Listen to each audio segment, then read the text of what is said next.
Hi all. Kodiraja farm నుంచి first time full length video పెడతా ఉన్నాం. ఈరోజు ఏం చూపిస్తున్నానో ఒకసారి చూడండి, క్లియర్గా చెప్తాను. ఇక్కడ చూడండి, 2 బోర్ పాయింట్స్ ఉన్నాయి, అదొకటి ఇదొకటి. ఇదేమో బావి నుంచి వస్తుంది, అదేమో ఇక్కడ మేము వాటర్ వేస్తున్నాము. మాకు బోర్ పడింది, ఇక్కడ బోర్ నుంచి వాటర్ వస్తున్నాయి.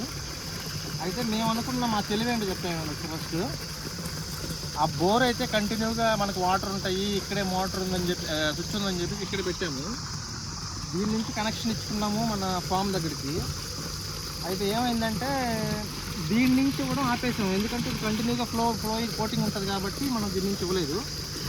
ఏదో ప్రాబ్లం ఏమొచ్చిందంటే దానికి సంబంధించిన ట్రాన్స్ఫార్మర్ కాలిపోయింది. సో 4 రోజుల నుంచి వాటర్ వెళ్ళేవి ఫామ్లో. అయితే దీన్ని చూడండి ప్రశాంతంగా పోతుంది, దీని నుంచి మేము కనెక్షన్ ఇచ్చుకోలేదు. ఈరోజు ఇదే మాకు అవసరం పడింది. చూడండి, మామూలుగా అయితే అక్కడ నుంచి పైప్ లైన్ వచ్చింది కదా మాకు ఫామ్లోకి. ఈరోజు ఇక్కడ నుంచి వాటర్ ఫ్లోటింగ్ అవుతూ ఉంటే మన ఫామ్ ఎంత దూరం ఉందో చూడండి ఒకసారి. అక్కడ ఉంది కదా, అక్కడ నుంచి వైర్స్ లాక్కొని వచ్చి మా చిన్న మోటార్ని ఇక్కడ పెట్టాము. ఆ చిన్న మోటార్ని ఇక్కడ పెట్టి దీనికి కనెక్షన్ మేము ఎలా ఇచ్చాము ఇక్కడ చూడండి. అక్కడ నుంచి వాటర్ ఫ్లోటింగ్ అవుతూ ఉన్నాయి కదా, ఆ ఫ్లోటింగ్లో నుంచి వచ్చిన వాటర్ని ఈ పైప్లో నుంచి లోపల పంపిస్తున్నాము. సో దీనికి ఏంటంటే వాల్ లేదు సరిగ్గా, గేట్ వాల్ అంటాం కదా, గేట్ వాల్ కదా, ఫుట్బాల్ లేదు.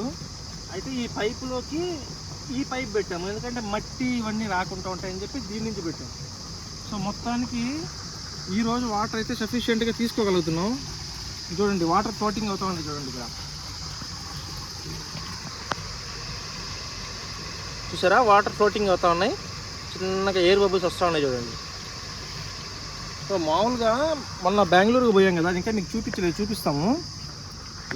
వైరింగ్ అంతా కొనుక్కొని వచ్చాం. మన ఫామ్లో లైటింగ్స్ అన్నీ పెట్టాలి కదా, దానికోసం వైరింగ్ అంతా కనుక్కొని వచ్చి ఆ ఫస్ట్ కాయిల్ దానికి వాడుకుంటుందిగో దీనికి వాడాం. ఇక్కడ దాకా కరెంట్ లైన్ తీసుకోవడం చూపించాం చూడండి. వైర్ అంతా ఇక్కడ పట్టేసాం.